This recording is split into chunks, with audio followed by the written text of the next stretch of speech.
All right, cheers to another fantasy baseball season. Let's go, baby.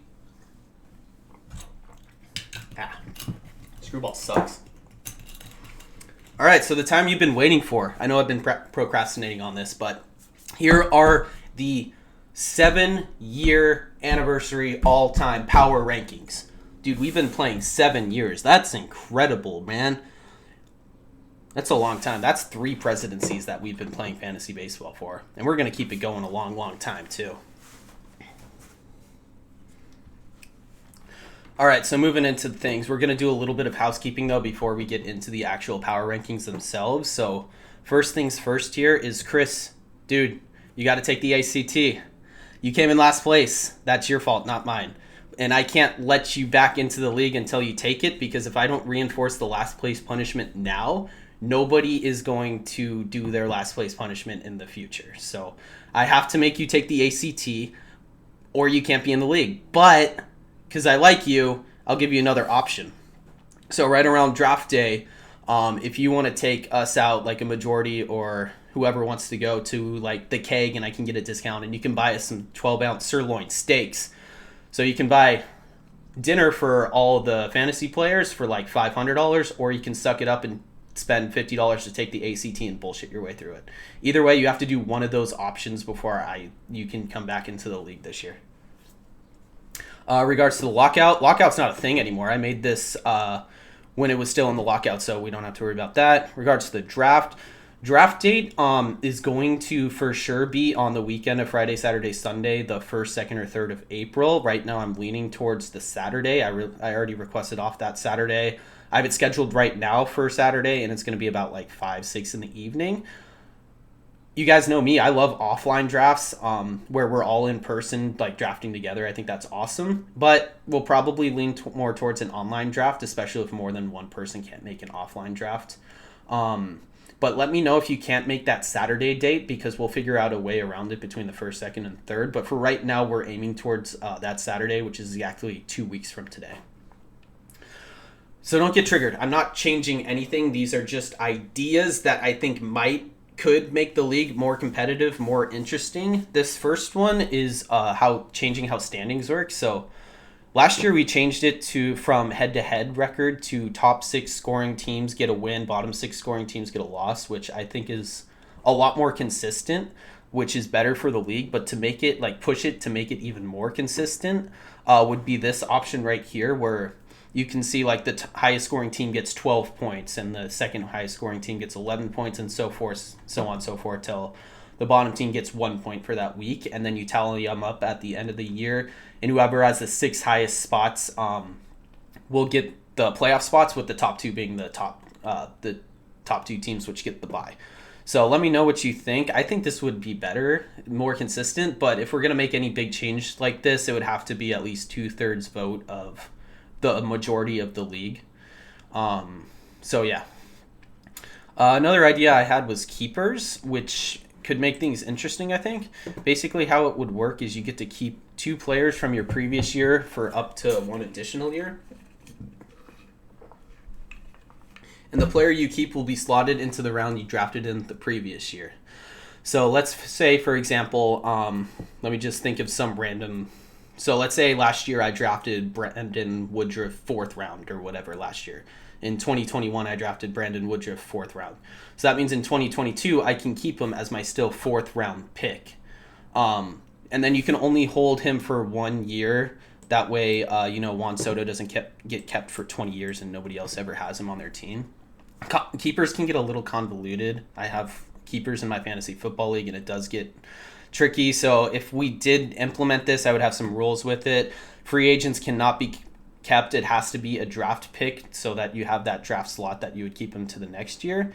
You can keep traded players. It would count towards the round they were originally drafted in. So if you wanted to keep a player you traded for in the 3rd round from somebody else, it would be your 3rd round pick for that next year. And then no trading keepers. It gets really convoluted when you try to trade keepers, like what players value. It's already convoluted enough with keepers, but if we just simplify it, I think it could really be an interesting factor. But same thing, like majority rules, 2/3 vote to change that. Another idea I had was the second utility. I don't know, could be interesting. But without further ado, we're going to get into the actual power rankings themselves. So this is my methodology. Like, how did I do this? How did I come up with this list? So first I looked at the all-time stats, which are, let me show you this actually. So right here I have stats. You can see regular season record, what your average seed was for all the years total, your points, how many points did you score total, what is your average per season, average final placement, win-loss, playoff percentage, top fours, championships, rating.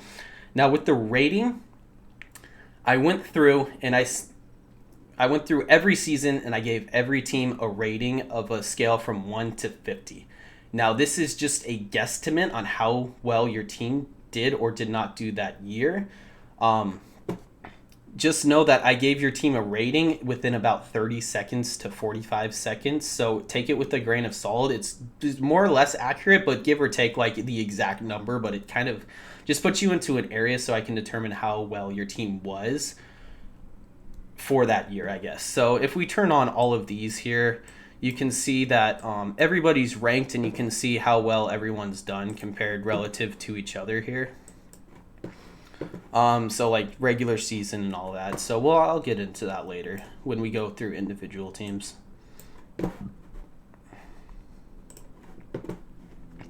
Year by year basis, every year is valued equally, except I lean towards recent years more than I do the first years. Like like I think top three, like a third place finish nowadays is worth a lot more than like a first place finish in 2015, 2016, because we weren't even playing with the same rules back then. That was when we had locked pitchers for the week. We had ground ball or double plays were half a point, outfield assists were points, and first baseman for some reason got points on double plays even though all they did was catch the ball. So every first baseman had like an influx of like 75 to 115 extra points for a season just for catching balls, which so those years I don't value as highly as the rest. Probably from like 2017 to 2021 are all equally, with the first 2 years being a little bit less. Context within the stats. Some stats don't tell all the story, so you have to look at the context. X factor points are just like if you did something incredible, I gave you bonus points just for having that, or I took away points if you, like, for example, if you had really low point totals for a season but had a really high record. So just keeping towards.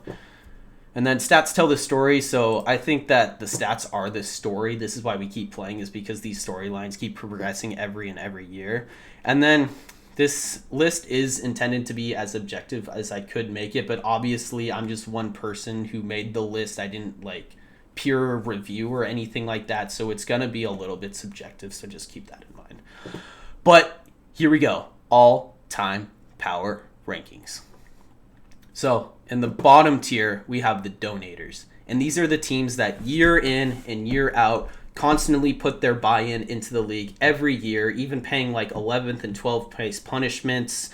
But they've never seen a return. They just keep gifting us their money and they always keep coming back. So in the bottom of the worst tier, I have Austin, who played 1 year. I don't even think he set his lineup or owned the app, and he went 3-50. Somehow he won three games, which is crazy actually.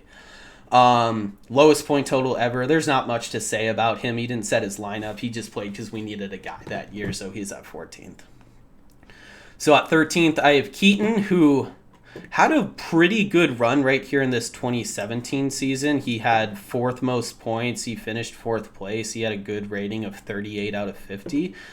But every other year, he was 11th, 12th, 11th, 12th. Like, he's either the worst or the second worst team with the random just fourth place finish.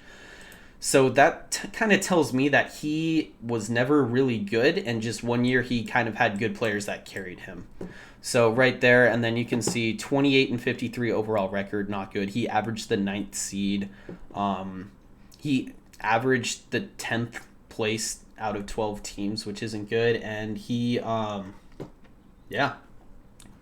really low rating. All right, so 12th, I have Super Varsity, which needs to change their name to JV Varsity because, oh man, RJ. So let's go through year by year. So the first year you had a pretty good year. You went 11-7. You were third in points. You lost first round of playoffs. You got a 36 rating.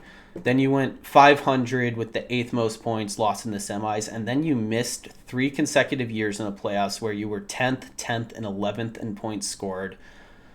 2020, the shortened season, you were 4th in points, so pretty good, but then you followed that up with a 9th place points total and a 10th place final finish. So overall, RJ, I know he knows what he's doing, but it hasn't really come to fruition in these stats and everything like this. Like, every year is kind of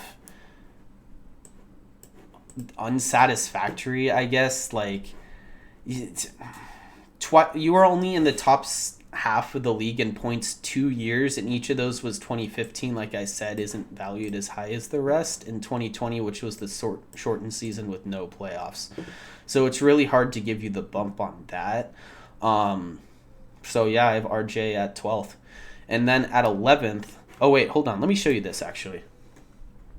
So here we go to RJ, and then you can kind of see where he is at in terms of all the things. So he's 10th in record, he's 10th in average seed, 10th in average points per season, 8th in total points, but keep in mind there's only 9 teams since the beginning, so out of those 9 teams, he's 8th because the other teams are missing years, so it's harder for them to catch up. In the playoffs, when he does get into playoffs, he's 1-2, so with 33% winning. He's made playoffs twice and top 4 once, no championships, and a 27.57 rating. So not really that good, but yeah. All right, so then at 11th, he's going to absolutely hate me for this, but I have Jacob at number 11. And the thing about Jacob is his team does not make sense. So let's go back to here. Oh, shoot.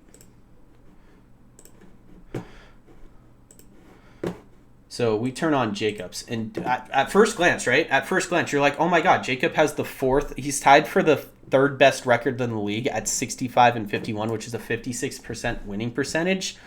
But then you look at the rest of the stats, and it's like, oh, he has the 11th highest average points per season, 5,400 points. That's not good.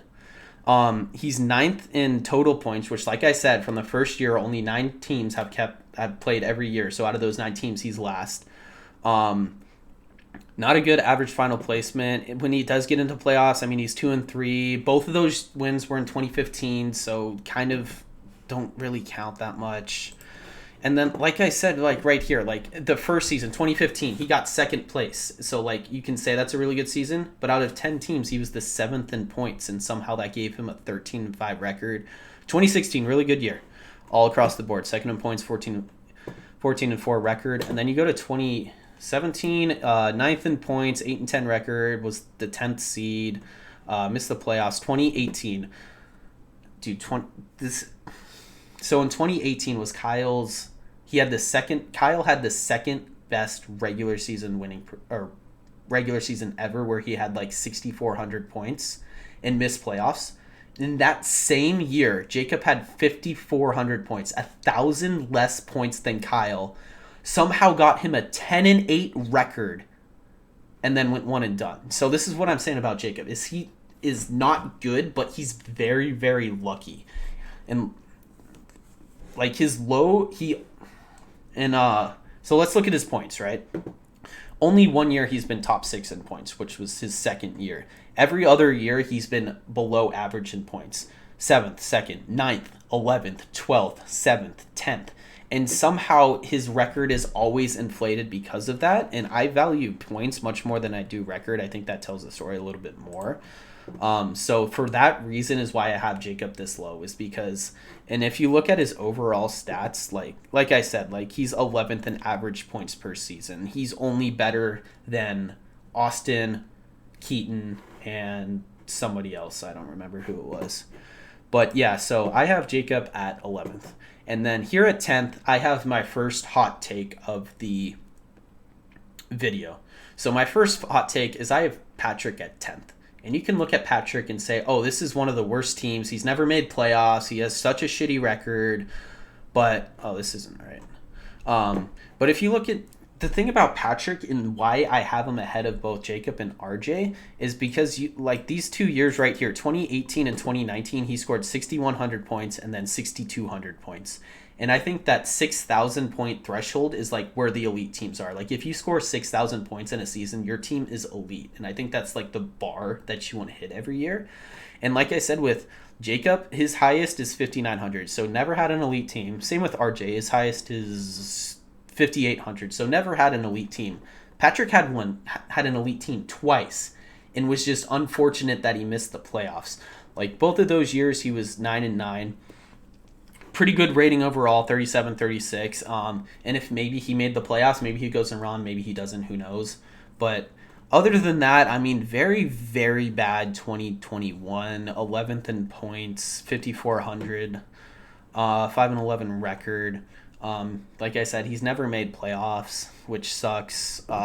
Very bad 2016, not a good 2017. Very middling 2020. But like these 2 years, I think I have that. That's the reason why I have him ahead of Jacob and RJ is because, like I said, this 6,000 points is not easy to do. A lot of teams don't even have a 6,000 point season, and he's done it twice. He just never capitalized on it. All right, so next tier, which is the good and the bad. These are teams that are good and they're bad. So at number 9, I have Tyler McMorris, and it's really hard to rank Tyler because he only played one season, and he did fairly well that season. I mean, he was 6th in total points. He got the 4th seed. He was one and done in playoffs, so he finished as the number 5 final placement. He had a 39 rating, which is really good.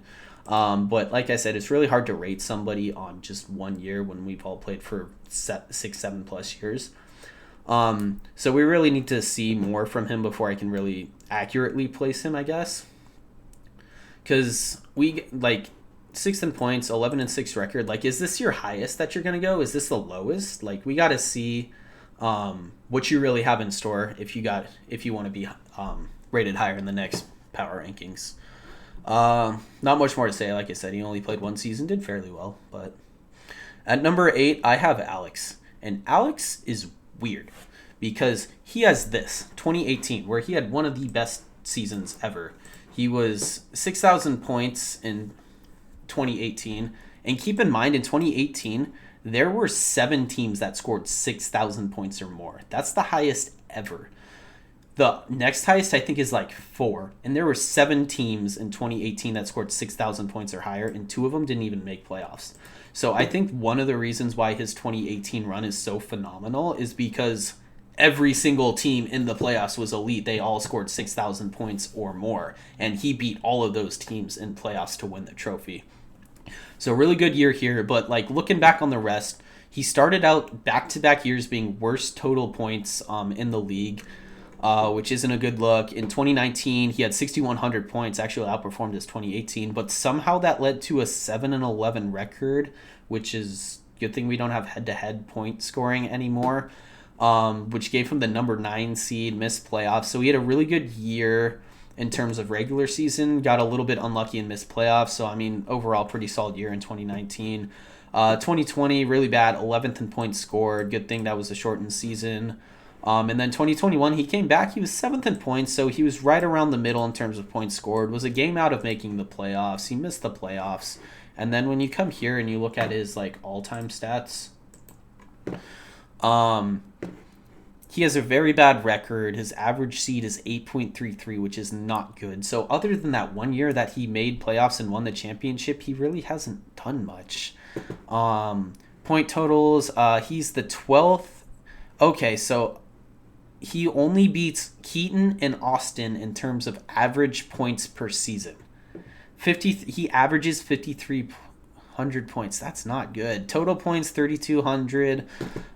He averages the 7.5 final placing team. In playoffs though, 3-1, 75% record, which is the top so far. Made playoffs twice, won the championship once. Top forward once, average rating of 29.33. So, like, in terms of rating, like, he's had 3 really bad, atrocious years, one kind of mediocre, like, not so bad year, and then one pretty good year, and then one just stellar year. So, because as the number 8 team, he does have the championship, but he also has a lot of bad years. So I think that's why I have him at 8. And then next up, I have Chris. And Chris was at one time in contention for like the best fantasy baseball player in our league. After 2018, like look at this, like 46, 43, 43 rating. First in points, fifth in points, second in points. He won the league, gold, silver, bronze, back to back. He was top 3 in 3 consecutive years. And then after that, ninth in points, which got him into the playoffs. He went 10-8 and then was one and done in the playoffs. Followed that up by having the 8th best team in 2020. There were no playoffs that year, so very middling. And then he just, like, I don't know what happened, bro. Like 12th, like how do you go from first, second, third, and then just have the worst team ever? So I think he can definitely make his way back into the top 5, even higher if he does have a good season. But at the end of the day, like, oh, he's trending the wrong way. And I think I favor teams that are on the upward trend that have started out kind of poorly and then gotten better and better over the years. And I think that's the reason why I have them ahead of Chris, whereas Chris started out really, really hot, really good, and then is kind of faded away. Like, he's not, like, I don't fear Chris anymore. Like, in these years, I was like, Chris is the guy I have to beat. But now I'm just like, oh, Chris, he's free money, dude. He's a donator. And then we come here and we look at Chris's all-time stats and how he compares. 9th in record, 49% winning percentage. He averages the 6th seed, so he, on average, he barely squeaks into playoffs. In terms of total points scored, he's 7th. He has the 8th most average points per season at 5,600, which could definitely be better. He averages the 5.7 final placement. In the playoffs, he does really well. 5-3 in playoffs, 62 winning percentage in playoffs, and he's made playoffs 4 times. Top 4 in 3 of those times. 1 championship, average rating of 30. Yeah, I think when you look at this, like 16, 17, 18 are all phenomenal, like 40 plus rating. Like 40 plus means you had a really, really good team. But a 14 in 2015, like I said, 2015 doesn't value that highly in my opinion. But then you come to 2020 and like, oh, dude, it just all fell apart.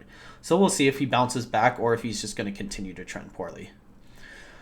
All right, tier 3. These are the teams that, if this was an esport, these are the teams that would be sponsored. Like, people would be picking up and paying these players to play. If, like I said, if this was an esport. So here at number 6, and he's not going to like this. He told me himself he thinks he's a top 3 team. But I have Kirpin at number 6 here. And the thing about Kirpin is you can look at his 2020 and 2021 where he had back-to-back first, like highest, he scored the most points in back-to-back seasons, which is an incredible thing to do. But these years before that were not very good, very average, didn't really do a lot. In 2015, 5th in points, made playoffs but went one and done. 2016, he did have a run. He was 4th in points, which gave him an 8-10 record, but because we had 8 teams in 2016 make the playoffs, he was able to go on a run and get second place, which is good. Like I said, though, 2016 not kind of valued as much. Then 2017, very middling season, 9-9, 9th most in points. He missed the playoffs. 2018, probably his worst season so far, 8th in points scored, 5-13 record, missed the playoffs, average 23 rating. 2019, kind of the same thing. Middling in points, not a great record. Missed the playoffs again. And then 2020, yeah.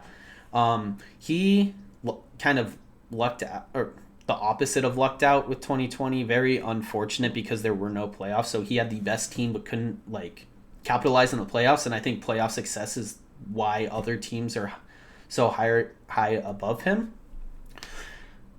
Yeah, so every team above him either has much more better playoff success because he has 1 silver, he's had a 4th place finish, a 5th place finish, and then missed playoffs 3 times. So every team has better playoff success, or because he had back-to-back seasons of being like the highest scoring points, there's also somebody above him who did the exact same thing. So he can't really, yeah, but he's trending in the right way. Another incredible season will definitely put him into the top 3. We'll see what happens though. Because I think for Kirpin to really get into that next tier of like the teams to beat, he has to have the playoff success. Definitely has the regular season success. It's just that playoff success that I think he's missing. Then at number 5, I have Brady, who Brady was at one point also in contention for the best team ever. And then when I look at Brady right here, look at these ratings: 43, 39, 35, 44, 44. And then you go to 18 and 23. Ew. Like, these are incredible right here. And like you can see in the points scored, 2nd, 5th, 6th, 3rd. Really good records all around. Really good final placements. He's had 2 silvers, so he was the second team back-to-back years. 3rd place finish, a 4th place finish, a 5th place finish, and he only, up until this year, he made playoffs every year until 2021 where he missed. I know he got a lot of injury. He had the injury bugs, so that factored in, but don't draft injured players. 2020 wasn't good. 2021 wasn't good. In the previous power rankings, I had him at 2nd, but that was after 2019, and he's kind of on the Chris downturn where he had really awesome success in the first half, more than the first half of the all time, and then he's kind of been trending downwards since that. So that's why I lowered him from 2nd to 5th. Still top 5. I mean, you can't argue with these results. 2 second place finishes, a 3rd place finish, really good overall record. And then when you look at him, and I didn't show you Kerpen, so I'm going to have them together. So in terms of regular season win, Brady's 5th, Kerpen is 7th, 53% to 51%. Brady averages a higher seed, 5.57, to Kerpen's number 6. So on average, Kerpen barely squeaks into the playoffs. Total points, though, Kerpen's got him beat. 4,100 points to 4,100 points to 40.372 points. Kerpen averages 5,900 points per season. That's actually very good. Brady averages 5,700 points. Brady, on average, though, finishes higher at 5 compared to Kerpen's 5.42. Brady has a 5-5 win-loss in the playoffs. Kerpen has a 2-3 for 50 and 40%. Brady's been in playoffs 5 times, and 4 of those he's top 4'd, which really good playoff success. Whereas Kerpen's made playoffs 3 times and top 4 twice, so pretty good. He just needs to make playoffs more, I think, and have the better playoff success to really overtop Brady. But, I mean, both really good players. Like, they're both sponsored. Oh, I didn't even mention this. Cloud9 Kerpen, baby. And then Team Liquid Brady. And then coming over here to 4, we have Evil Geniuses Kyle. And if this was regular season power rankings, then there's no doubt that Kyle would be number 1. But the thing that keeps Kyle away from number 1 is the same thing as Kerpen, and that's because he does not have the playoff success. But I mean, look at these point totals, like 2015, 8th, whatever, but then 3rd, 1st, 2nd, 5th. That's incredible. Doesn't have the best record for these point totals, especially in 2018 right here. That's, like I said, he was the 2nd best regular season team ever and then missed the playoffs with a 9-9 record. There's only one team that's made playoffs every single season, and if he hit this where he had the 2nd best team ever, he would also have made playoffs every single year, but this one unfortunately leaves him out of the mix. When he does get into playoffs, though, I mean, one and done. He had a bye and then lost, and then one and done, and then he finally got his first playoff victory this past year by 0.5 fucking points. God damn it. So 2 third-place finishes, I mean, because pretty good, yeah. 2 third-place finishes is good. I really want to see him take that gold to really put him into, the best team overall. But, I mean, in terms of rating, 2015, whatever, 38, 44, 42, 42, 37, 43. He has 4 years where he's been a 40-rated team or higher, which is, elite status level. When you come over here and you look at this, so 65 and 51, which is a 56%. He's actually tied with Jacob, which is really weird considering Kyle has 4,200 points and Jacob has 3,800 points, so he's 4,000 points ahead, yet they have the same record for some reason. So most points scored, I mean, that's nothing to scoff at. It's not easy to beat 14 other teams in total points scored. And what it really comes down to is this playoffs right here. So he's made playoffs 5 times, should be 6, but top forward, only 2 of those. He doesn't have a championship, 1-5 record for a 16% winning percentage. But I mean, overall, every year he is phenomenal. 38.28, that's the best rating of everyone who has played more than one season. Because if we come over here, you'll see McMorris is the highest, but that's because he only played one season. So I don't really know what else more there is to say. Like, definitely a contender every single year, like someone to look out for. It's just that the lack of playoff success is lack of playoff success is really keeping him out of these top 3 right here. All right, so number 3, we have Panda Global Curtis, and this is me. So I think I fairly rated myself as the number 3 team, because you can look at this and be like, oh man, this guy is the only one who has 2 championships. Like, that could be arguably top first. But when I look at this, I see, so you see first, 7th, first, 5th, 5th, 9th, 5th. I see this as someone who dominated the league in its early stages, and then the meta caught up with me and then surpassed me. So that's why I dropped myself from 1 to 3, is because I feel like other players have really taken that stride ahead of me. Whereas, like, I did have this success early on, but then after that, like, when you're looking at, like, this 2018 on, I've just been a decently above average team. So I think, because I'm on that kind of same trend where I was the team to beat, but now I've kind of, like, I need to prove myself again. But, I mean, in terms of points scored, first, 6th, 2nd, 4th, 7th, 9th, 3rd. I got really lucky in this 2019 where I had 7th most points. Didn't hit that 6,000 point threshold, and somehow made it into playoffs and won a playoff game. So it got me into the top 4, so 37 rating. Yeah, and then 2020 I lucked out because this was the shortened year. There were no playoffs and whatever, so I was the 9th team, and then I came back, and I mean, I was 3rd in points last year in 2021. Went 1 and done in playoffs though, unfortunately. 9-8 record. So, but overall, when we come over here, best record, best average seed in total points, I'm 4th. Average points per season, I'm 5th, 5,900 points. So I'm just barely outside of having elite team every year, which I think is good for 3rd place. I averaged 4th in the final placement, which is the best. 7-4 winning percentage, 63 or 7-4 record, 63% winning percentage in playoffs. I'm the only team who's made playoffs every single season. I've never missed playoffs because of that lucky 2019 season. Top 4 twice, 2 championships. Overall, I gave myself a 37-point rating across all the seasons. So yeah, I think that's pretty much as far as I need to say about myself. Pretty good, really good early on, and then pretty above average. And I think the lack of playoff success post 2017, because I think I was 1-4 or 1-3 in these years in playoffs. So I think that's what kind of dropped me. Whereas I'm on the same trend of like Chris and Brady, where I was really good early on and then not so great recently, where there's other teams who have come up and surpassed me, I think. And then number 2, I have my second hot take, which I know a lot of people are going to be upset about. But here I have Tyler as the second best. Sorry, Best Ness Tyler is what he wanted to call himself. Isn't an esports team, but I'll give it to him. So I have Tyler at number 2. The thing about Tyler is he's always pretty good, actually. Like, in terms of points scored, 4th, 7th, 3rd, 9th, 5th, 2nd, 4th. Like, always pretty good.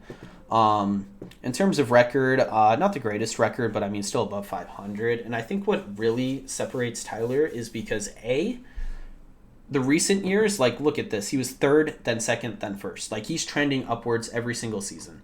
So the question going into this year is he going to continue to be, like, a top 3 team, or is he going to kind of go back to what he was before that? But I think right now it's fair to rate him as the 2nd highest scoring team. Because, and B, the second reason why I have him is because his bad years aren't even that bad. Like, his worst season, he was an average team. He was 9th in points, 8th, so slightly below average. But in other teams' worst seasons, they were much worse than this. Like me, Brady, Kirpin, Chris, not Kyle, but Well, he did because of his 2015, but whatever. Like I said, lack of playoffs kept him out. But really, yeah, so his floor is 500 team, basically. And then his ceiling is he can win the league. So trending on the upwards. When we look at this over here, fifth in total points, which is pretty good. You can argue he should be lower because of the points, but I think the playoff success is the reason why he's so high. And then his record is really deflated. He's kind of the opposite of Jacob in that regard, where he scores a lot of points, but he doesn't really have the best record. Average final placement, he's the second best to me. He averages the 4.7th spot, so he almost averages top 4 every season. 5-3 in the playoffs, 62% winning percentage, has made playoffs 4 times and top 4 in 4 of those. So when he gets into the playoffs, he does go on a run. I mean, also look at this: 6,000 points. 6,000. He has 3 6,000 point seasons. That's 3 elite teams. 1, 2, 3, 4 years he's been a 40 rated team or higher. And I think it really is that floor. Like, he has one of the highest floors in fantasy, and also just cupped that with a championship in one of the hardest years. Also, this championship year right here, X Factor points here because he beat both Kerpen and Tommy, who were the 2nd and the 5th best regular seasons of all time, and he cruised through both of those in playoffs. All right, and then final record with remorse. I regret to you that 100 Thieves Tommy is your number 1 team right now. So when you look at Tommy, you can see that these first couple of years right here aren't the best. Like fourth most points in 2015, pretty good. 10th most in 2016, 3-15 record is gross. And then he coupled that with the 7th point in 2017 when 8-10. Like, not great the first couple of years. And then in 2018, he was 7th in points, but he scored 6,000 points that season. So he had an elite team. It's just there were 6 other elite teams that year. Made playoffs, went 1 and done, so pretty good overall rating. And then in 2019, he just had the best season of anybody, probably ever. Like, I'm willing to bet that nobody's ever going to top his 2019. Like, it was near perfect. Like, he has the highest rating of any one season at 49. The only knock that you can give him was he lost 3 games. But 66, 95 in points, that's almost 6,700. He has 300 more points than the 2nd best regular season. And then he won playoffs. He went 2-0 in the playoffs, so he won the trophy. So best season ever. So X Factor points there. And then you follow that up with a 3rd place finish in 2020. Pretty good season. I mean, 3rd in points scored. There were no playoffs, so you can't really give it to him. But finished 1st, 3rd, and then 2nd. So he followed that up with the best team ever. Shortened 2020 season. He was really one of the best 3 teams.